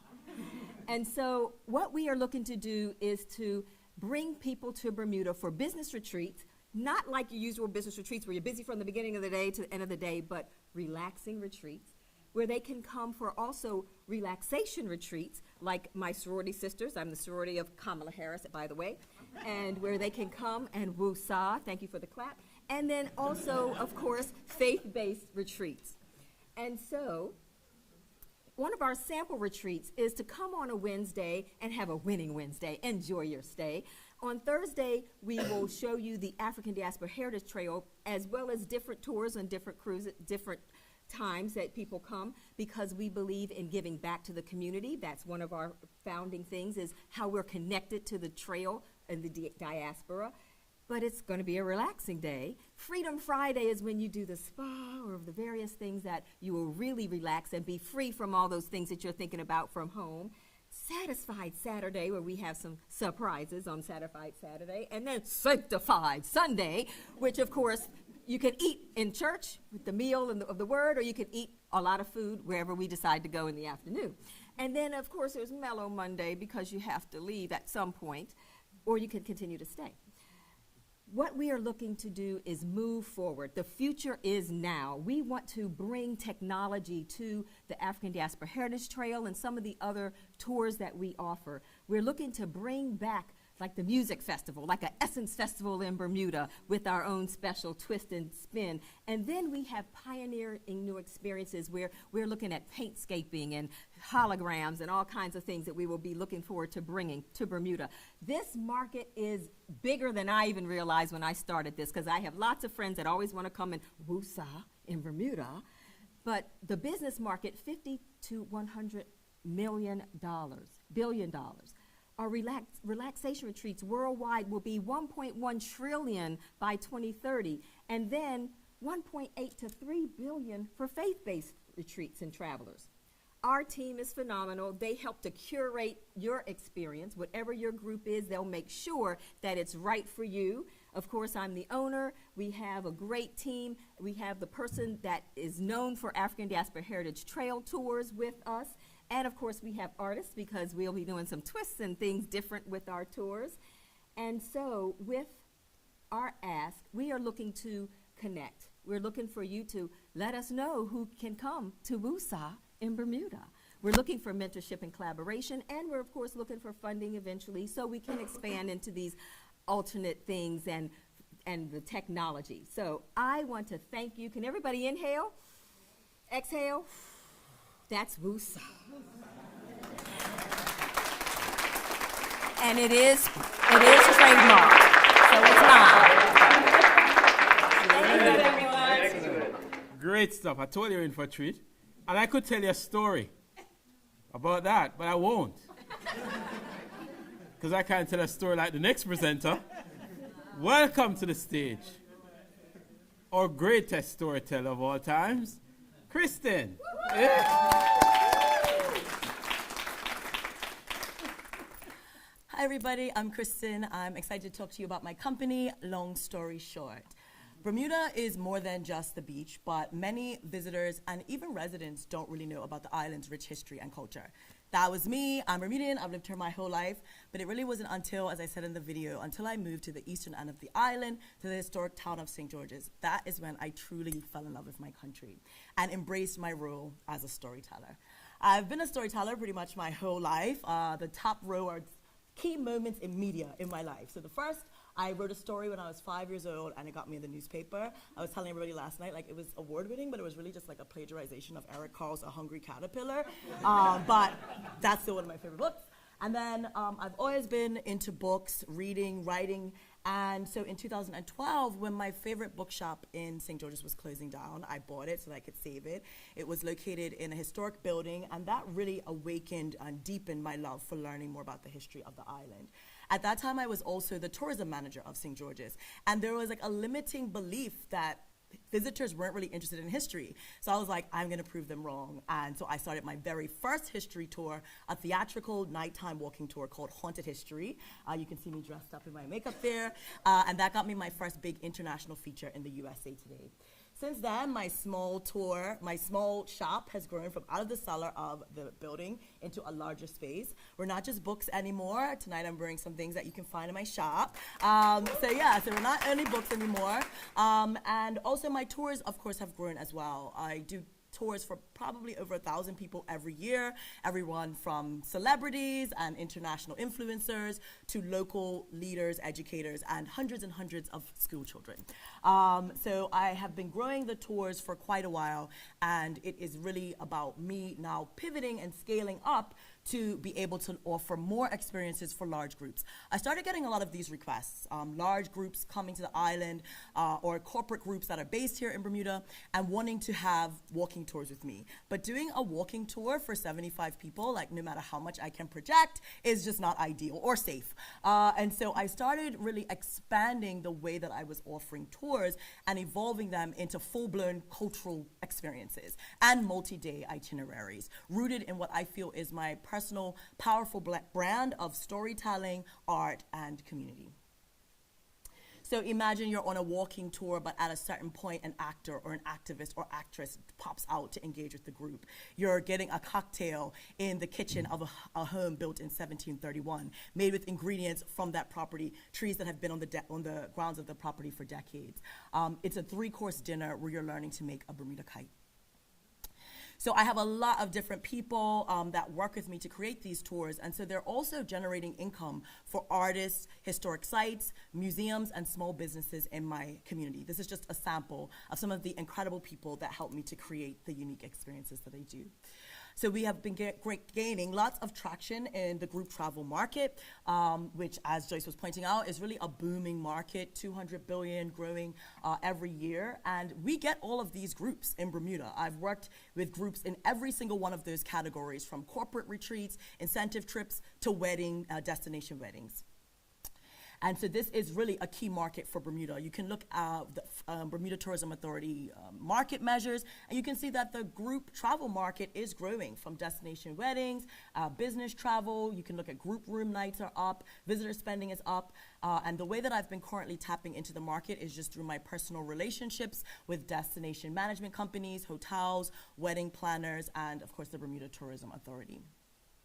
So over the last 3 years, I've offered experiences for probably about 40 large groups, everything from the global board of Bacardi to a 90-person experience called Passport to St. George's, where everybody gets their little passport and they walk through the town, they get stamped in their passport. So lots of experiences, preferably in St. George's, but I also leave St. George's too, even though people think I don't. These curated immersive experiences are really growing and expanding. And so over the next year, my goal is to expand the team even more, really bring on some dedicated marketing and sales resources. I'm also moving my current retail and tour company into a vibrant new space, and I just identified and found a new space. I'm very excited about that. And I'm also purchasing my own fleet of electric bicycles. So in every story, you've heard my story. Now I'm wanting you to be part of my story. There's in every classic piece of literature, there's a classic character called the guide. And the job of every guide is to introduce some resources and wisdom to the protagonist. So I'm asking for you all to be my guide, to connect me to resources, grants, and to really spread the word about Long Story Short. Thank you.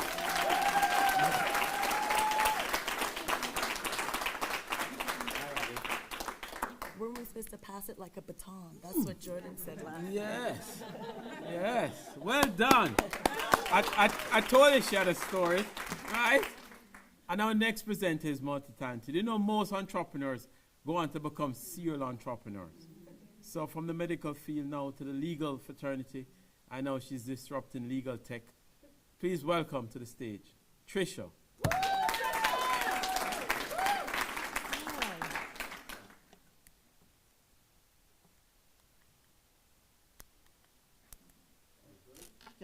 Sorry. Okay. Good night, everybody. My name is Trisha Warner, and I'm here to present to you Meet Law for Teens. It's a new revolutionary app that I would like to introduce to teenagers. I'm the founder, Masters in Law, Bachelor's in Law, Medical as well. My main goal is there is a problem in Bermuda and also in various jurisdictions, whereby we have teenagers, young people getting into difficulties at an early age. However, they don't know the penalties associated. So our aim and our goal is to bring the law to them in their hands, in a forum that they most appreciate, they know. So our main goal is to 4 Ps. We protect the youth. We provide education to them, legal education. We prevent crime, and we preserve the next generation. So our solution is Law for Teens, an interactive, fun, exciting app, so that we target the market in Bermuda with the goal to expand in the future to the Caribbean and various jurisdictions.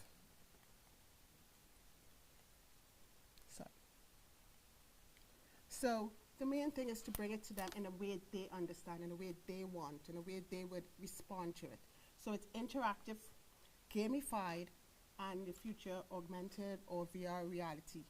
The main goal is to bring it to them in a happy, fun, and exciting way. So they would select a teenager with a crime or something that they would like to know, and then the law would populate. So they would understand the penalty associated. So it's so we have traffic offenses, we would have criminal offenses, whatever, to bring it into their hands. The basis is to bring the law to them.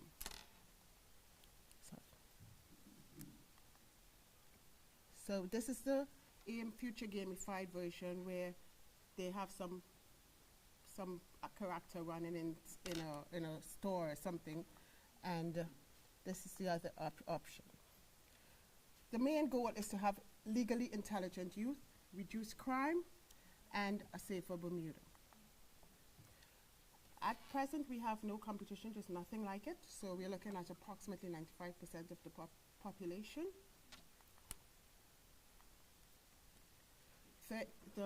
It's expected to increase exponential. It's expected to increase as we go along.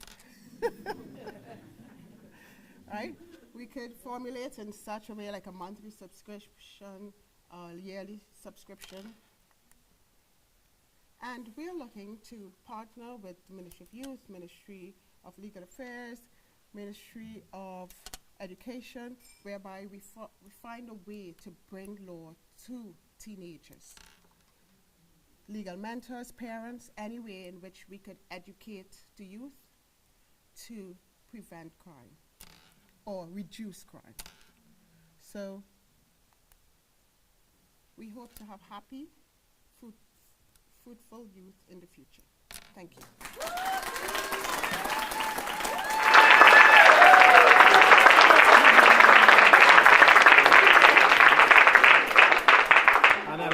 And I'm glad we all stayed for the last pitch. It's going to be special, so I'm making room. Yes.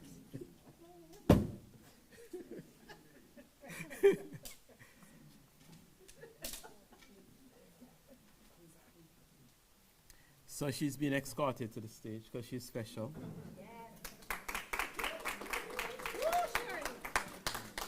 And I'm going to allow Tanelia to do the introduction of this special. Hi, good evening, everyone. Just came back from teleportation.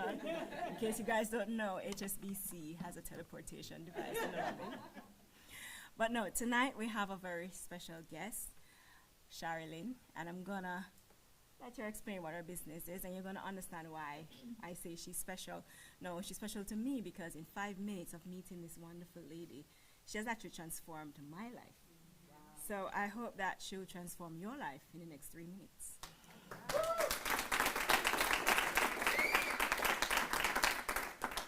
So I don't have a pitch deck, but I am going to tell a story.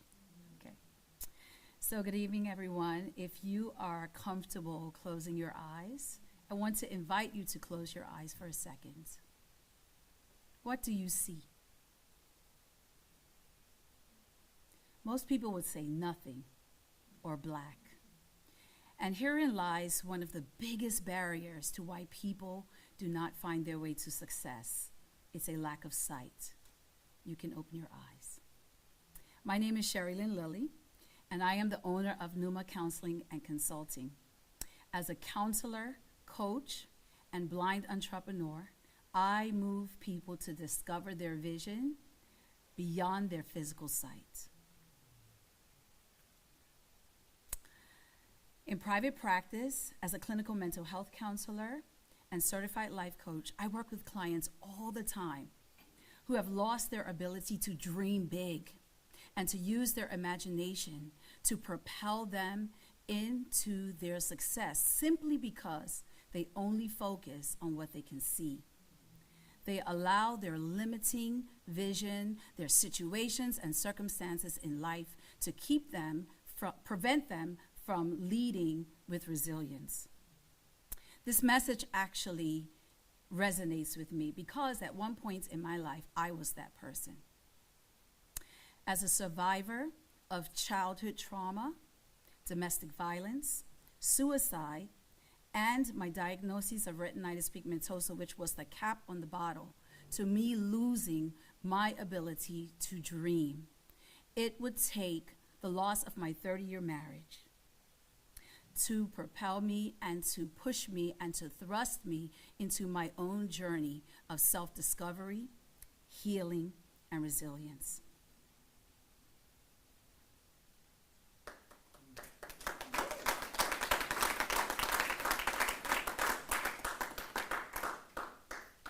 I would have to dig deep.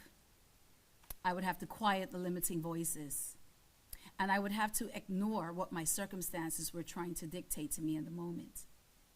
Instead, I would go off, earn my bachelor and master's degrees in psychology and clinical mental health counseling. I would become a certified wellness coach. I would start 2 businesses and found a charity here in Bermuda advocating for persons with disabilities, and all after I had lost my vision.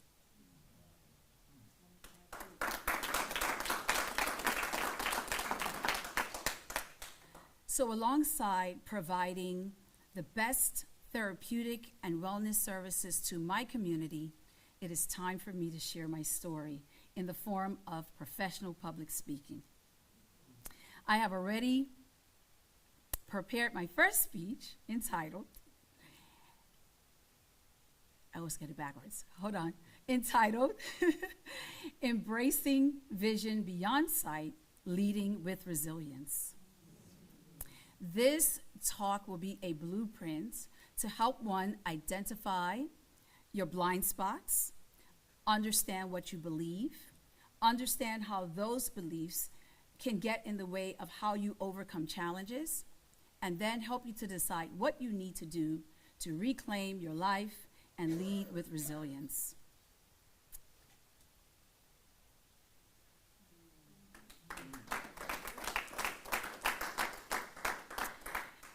In addition,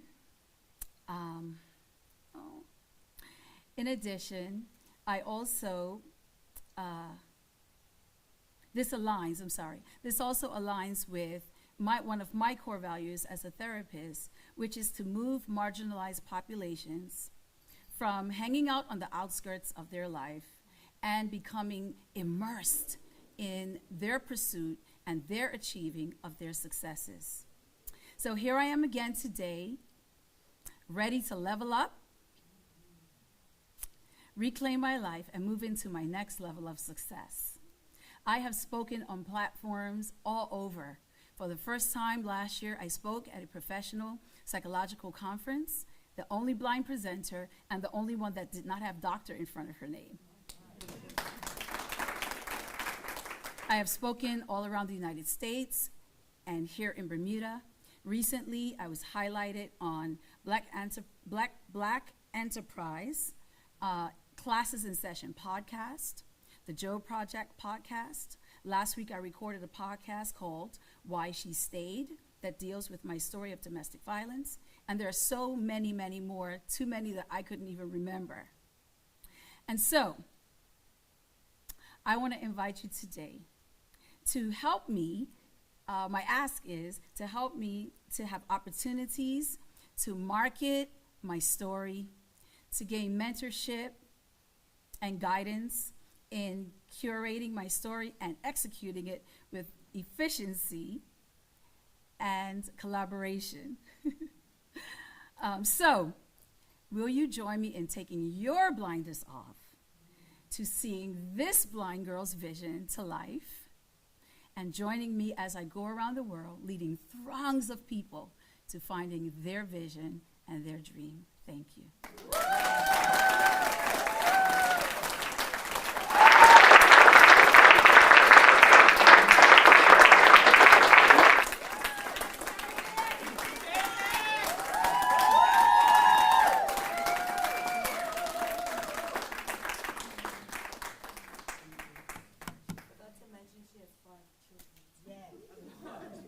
Wow.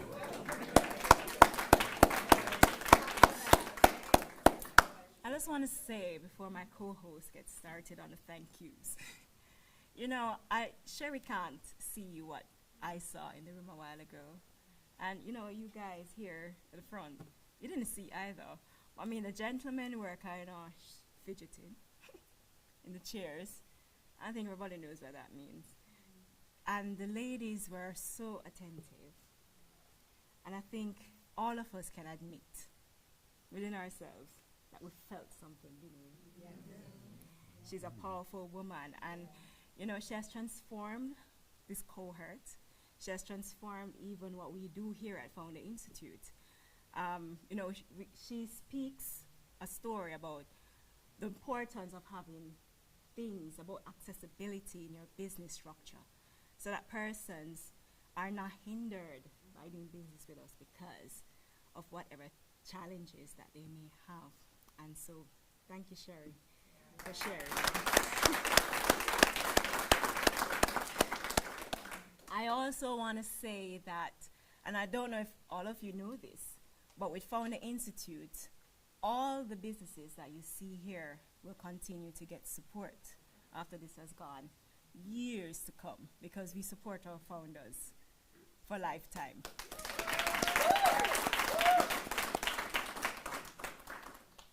And so without further ado, We want to say thank you. No, thank you for coming. You've been great. I think this program was enriched by the mentorship that we're able to leverage globally and locally. You see one of our mentors here. Where is Ray?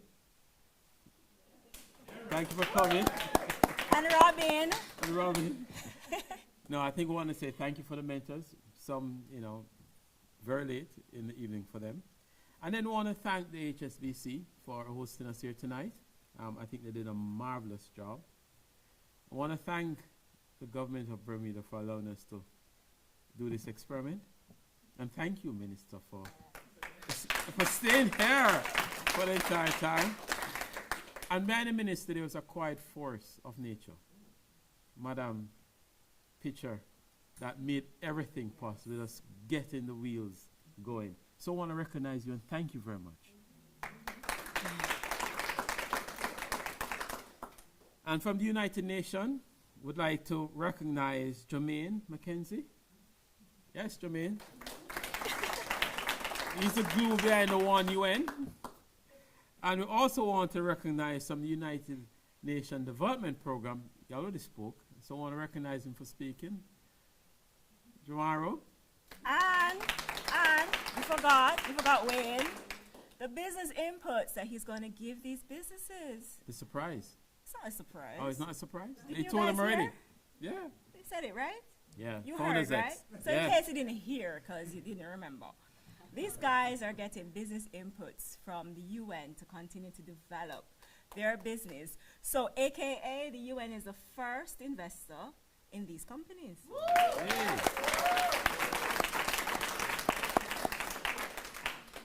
And also have to recognize the UN Women team. Gail spoke to us and bring great remarks.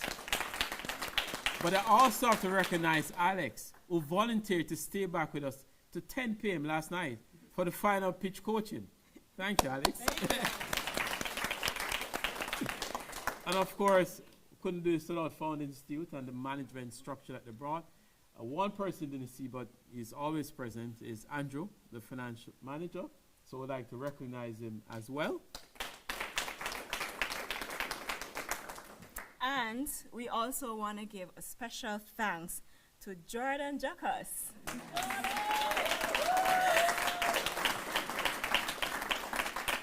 He's our entrepreneur in residence for innovation, and he assisted in making all of this possible. Think of the video work. That was totally voluntary. We're not going to pay for that.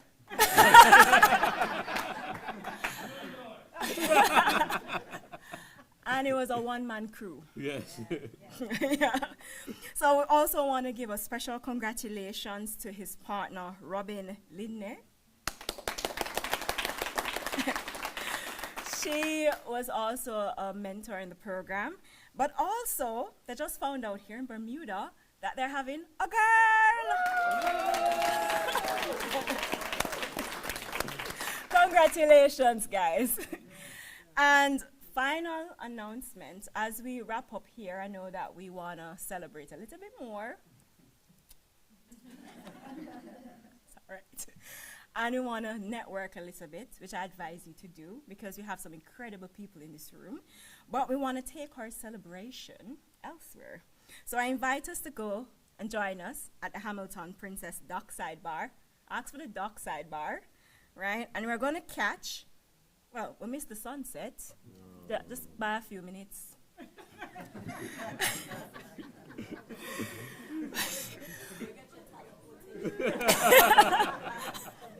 I think I need to go around the Bermuda Triangle and come back.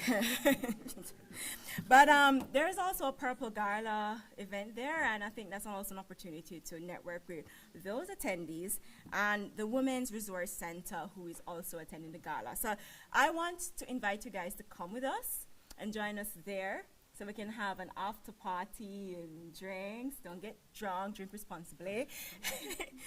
And without saying anything else, I think y'all are tired and ready to drink. So, au revoir. Goodbye.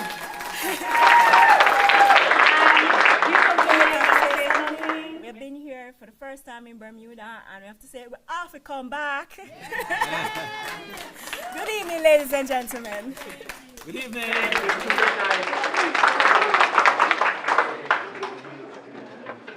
Well done, guys. You did great.